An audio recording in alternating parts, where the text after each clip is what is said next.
What if I told you that in Victorian England, the richest, most powerful nation on earth, thousands of desperate souls deliberately committed crimes, not out of malice, but out of hope? Hope for a warm bed, a decent meal, and treatment that resembled something close to human dignity. What if I told you that these people weren't seeking freedom, but rather the confines of a prison cell, because the alternative was far worse?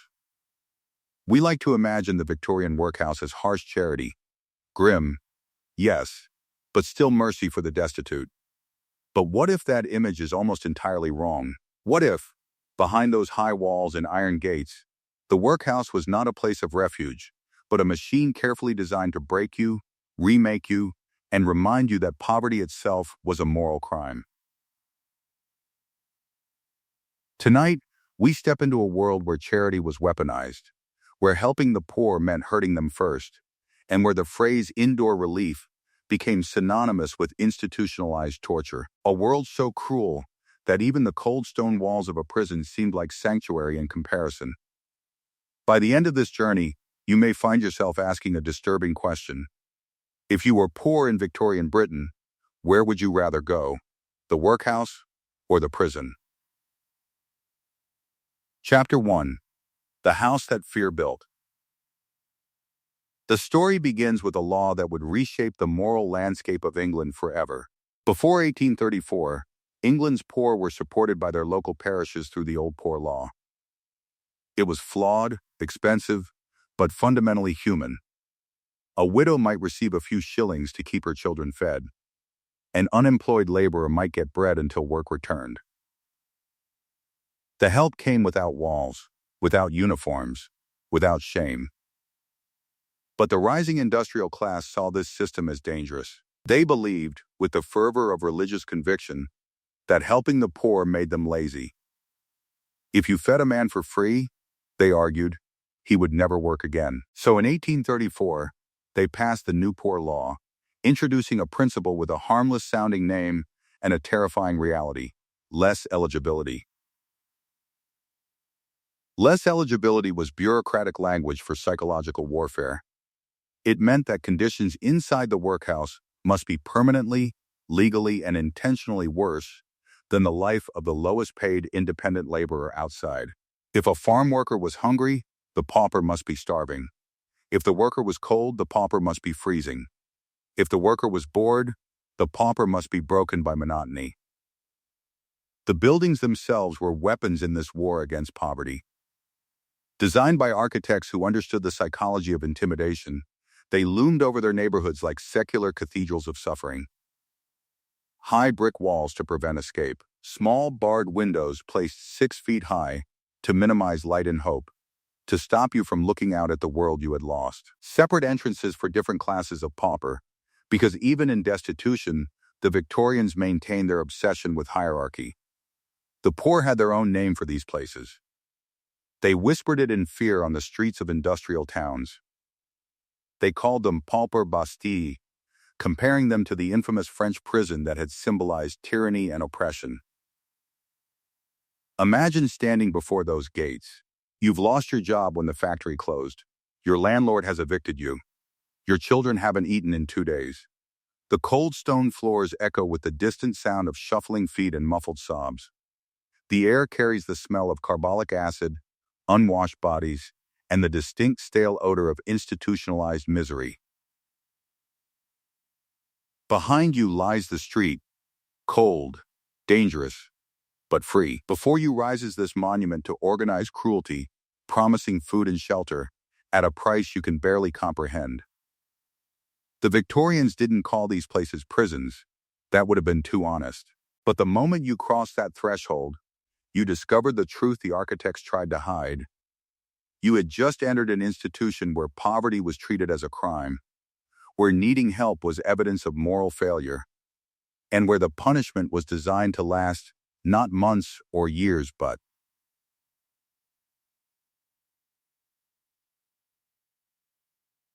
potentially the rest of your life. But the building was just the beginning. The true horror started the moment you stepped inside, when the workhouse began its systematic process of stripping away everything that made you human. starting with the most precious thing of all, your family. Chapter 2. The Price of Admission, Breaking the Family. The admission ritual was theater, a carefully choreographed performance designed to break your spirit before you'd spent a single night under their roof. The moment a family entered the receiving ward, the machinery of the workhouse roared to life with ruthless efficiency. The first rule was classification, and classification meant separation. Men to the right, women to the left. Children somewhere else entirely.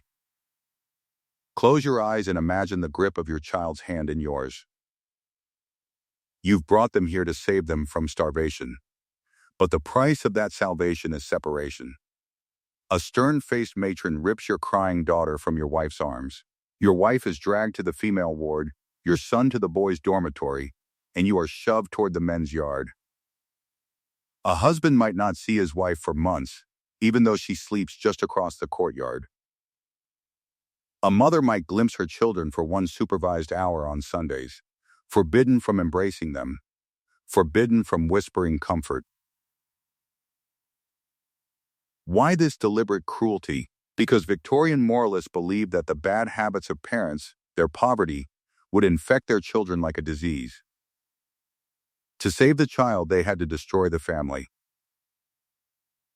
The receiving hall wasn't quiet. It echoed with the screams of children reaching for mothers they wouldn't see for weeks, the sobbing of wives, and the impotent rage of husbands who had sought help and found only punishment.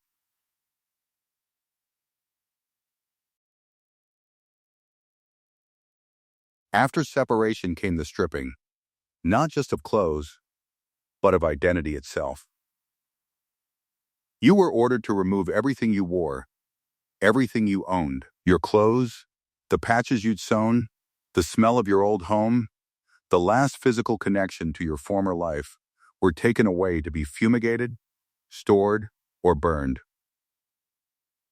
In their place, you received the uniform of poverty, rough, scratchy wool that abraded the skin. Shapeless trousers or dresses designed to humiliate rather than clothe. Often no shoes, or wooden clogs that blistered the feet within hours. This wasn't about hygiene, it was about erasure. In the workhouse, there were no individuals, only the collective mass of the undeserving poor. Then came the bath, a terrifying ordeal that completed your transformation from person to inmate. The water was often reused, turning into a gray, scummy soup after dozens of bodies had passed through it. If you were unlucky enough to be processed late in the day, you were bathing in the filth of 50 strangers, the water thick with their desperation and disease.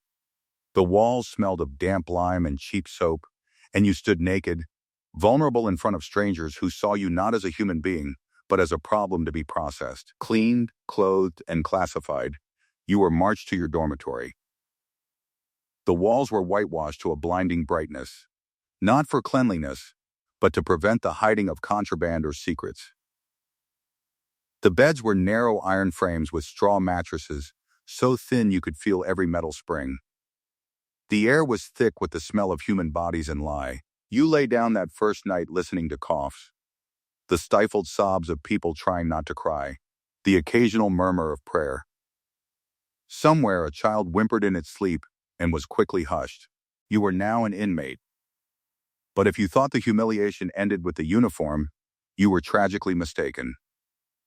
The Victorians believed that poverty was a disease of character, and the only cure was labor.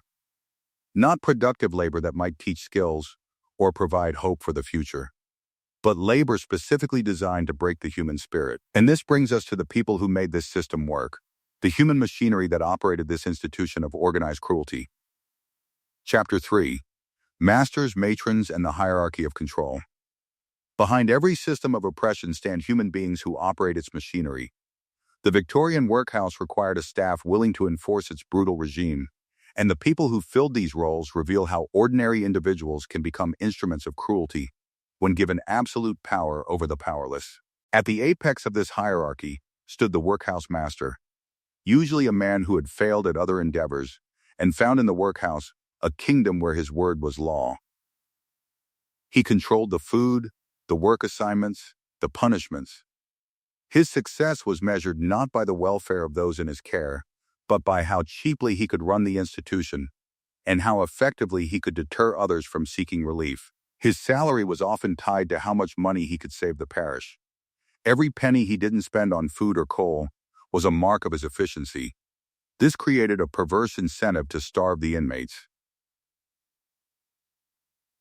The position required no qualifications in social work, medicine, or basic human compassion. It required only a willingness to enforce the harsh regime demanded by the poor law and a tolerance for human suffering that bordered on the pathological. Some masters were sadists who relished their power. They patrolled the wards with canes, ready to strike inmates who moved too slowly or spoke without permission. They reduced food rations as punishment for the smallest infractions: a sideways glance, a whispered word, a tear shed too openly. The matron, usually the master's wife, ruled the female wards with iron discipline. She controlled the laundry, the kitchen, the nursery, and the sick ward. While the master was often a distant figure of authority, the matron was an immediate daily terror who could make life bearable or unbearable with a word or gesture. Her keys jangled at her waist as she moved through the halls, checking the seams of uniforms, peering into bowls to ensure no one had stolen an extra crust, inspecting beds for hidden food or contraband. History records matrons who beat children for wetting their beds, who forced pregnant women to scrub floors until they miscarried, who skimmed cream from milk meant for the sick to make butter for their own tables while patients died of malnutrition. They were the twisted mother figure, the domestic sphere turned into an instrument of oppression. Below the master and matron were the porters, monitors, and assistants, many of whom were inmates themselves. The workhouse created a toxic hierarchy where the oppressed became oppressors, where survival meant betraying fellow sufferers, where any scrap of power was jealously guarded and brutally exercised. To keep order, the master would appoint monitors or assistants from among the paupers. These were men and women who, for a slightly larger ration of bread or a splash of gin, would betray their own kind. They were the eyes and ears of the administration, the spies in the dormitory. The workhouse nurse was often an elderly female inmate with no medical training. She dispensed medicines she couldn't read, tended illnesses she couldn't diagnose, and presided over infirmaries that were little more than waiting rooms for death. The mortality rate in workhouse infirmaries was staggering. People died of treatable conditions, of infections that spread unchecked through overcrowded wards, of despair that manifested as physical illness. This atmosphere was one of constant, low-level paranoia. You were watched when you ate, watched when you worked, watched when you slept. You couldn't trust the man sleeping next to you. He might sell you out for a piece of cheese. And looming over it all was the threat of the refractory cell, a dark, windowless hole where rebels were thrown for 24 hours with nothing but bread and water. But tomorrow, when the bell rang, inmates would be marched to the one thing the Victorians believed would cure them of their moral disease of poverty: work that would break their bodies and crush their souls. Chapter 4. Work that breaks, not builds. The sun has not yet risen when the bell tolls. It is a harsh, metallic clang that reverberates through the dormitory, shattering the fitful sleep of 50 men crammed into a room designed for 30. The cold is immediate, biting through the thin workhouse uniform. There is no time to rub the sleep from your eyes. To be late is to lose a meal. And in here, a meal is the only thing keeping you alive. You march in silence to the dining hall. The silent system was another psychological tool, borrowed from prisons, but perfected here. You are surrounded by other human beings, shoulder to shoulder on wooden benches, yet you are forbidden to speak. The silence isolates you, turning a room full of people into a collection of lonely ghosts. Breakfast is served, if you can call it that. They called it skilly, a thin, watery gruel made of oatmeal and water. Sometimes, if the master was corrupt, and many were, the oatmeal was cut with sawdust or bone dust to save money. You stare into the ball. It is gray, lukewarm, and tasteless. The portions were measured with scientific precision. 6 ounces of bread, 1 pint of gruel, 3 ounces of cheese. No seconds, no variations, no consideration for individual needs. Growing children received the same portions as adults. Pregnant women received the same portions as elderly men. Then came the work. The philosophy behind workhouse labor was elegantly simple and brutally effective. If the poor were comfortable, they would stay. If they were miserable, they would leave.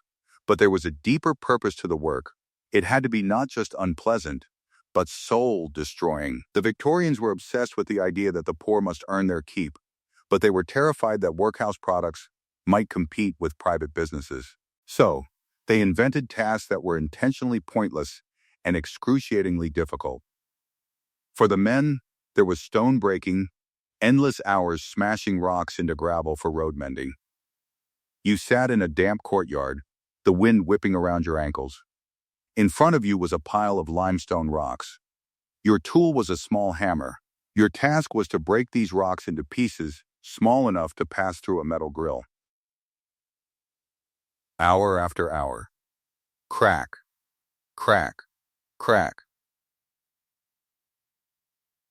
The vibration traveled up your arm, jarring your bones. Your hands blistered, then bled, then calloused over into hard, unfeeling claws. The dust filled your lungs, making you cough up gray phlegm. But even stone breaking was preferable to the task that haunted the nightmares of every workhouse inmate: oakum picking. This involved taking old, tarred ropes from ships, ropes that had been hardened by years of salt water, tar, and weather, and unpicking them strand by strand until they became a pile of loose fibers. These fibers were used to caulk the seams of wooden ships, making the work technically useful but practically torturous. The tar made the ropes rock hard. To separate the strands, inmates had to use their fingernails, which would split within an hour. Within a day, fingertips would be raw and bleeding. Within a week, hands became a landscape of sores, calluses, and permanent stains. The work had to be performed in absolute silence. Talking was a punishable offense. Imagine sitting in a room with 50 other human beings, your hands bleeding, your stomach cramping with hunger, surrounded by the quiet desperation of your fellow inmates, and being forbidden from speaking a single word of comfort or solidarity. And then came the scandal that would shock even the hardened Victorian public. In the 1840s, at the Andover Workhouse, male inmates were employed crushing animal bones for fertilizer. Already unpleasant work in steaming, stinking rooms filled with bone dust that destroyed the lungs. But investigators discovered something that horrified the nation.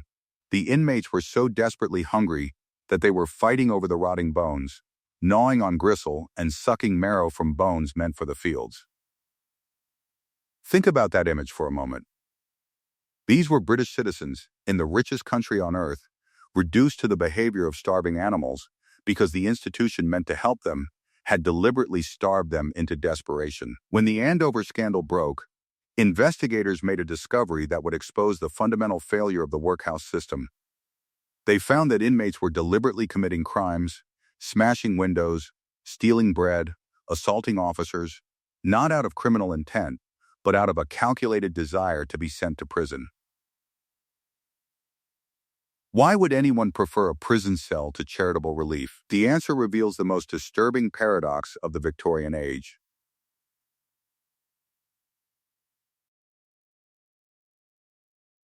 Chapter 5.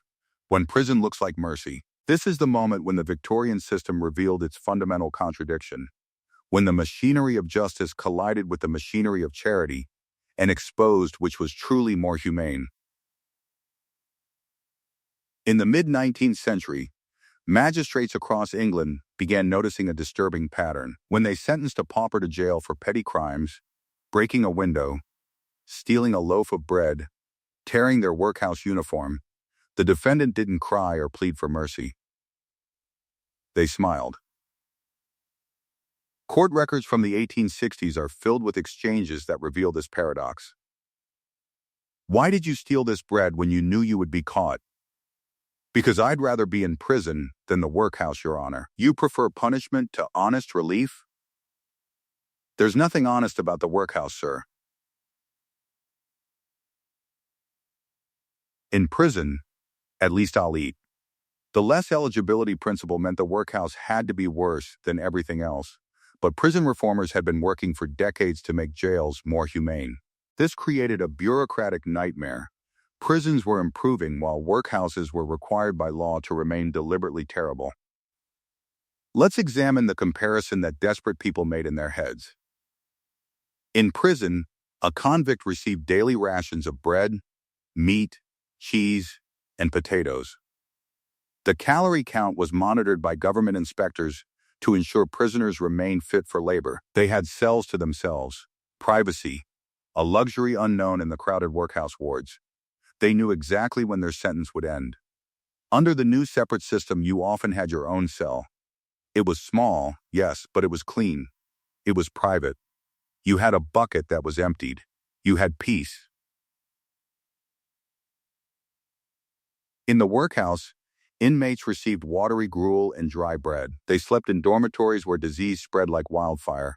They had no privacy, no rights, and no definite end to their suffering. Most crucially, they could theoretically leave at any time.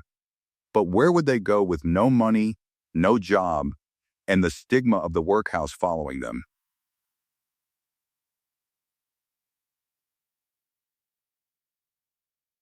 The psychological difference was profound. Prison was punishment for a specific crime with a defined end. The workhouse was punishment for the crime of being poor, potentially lasting forever. Prison treated you as someone who had done wrong. The workhouse treated you as someone who was wrong. Prison wardens were subject to government oversight, regular inspections, and legal constraints on their behavior. Workhouse masters operated in a legal gray zone with virtually unlimited power over their charges. Prison had rules. The workhouse had only the whims of petty tyrants. The statistics told a stark story that horrified Victorian society. Researchers documented that a significant percentage of petty crimes were committed by people who had recently left workhouses or were facing the prospect of entering them. The seasonal pattern was particularly revealing. Crime spiked in winter when outdoor work was scarce, and the workhouse was the only option for survival. Newspapers reported on the workhouse scandal. There were stories of men tearing up their own clothes, a crime that carried a mandatory prison sentence, just to escape the charity of the state. There were women who would assault the matron, knowing that a slap to the face would earn them a month in a cell with better food and no oakum to pick. It became a dark joke among the lower classes. The prison was the poor man's hotel. The workhouse was the poor man's hell.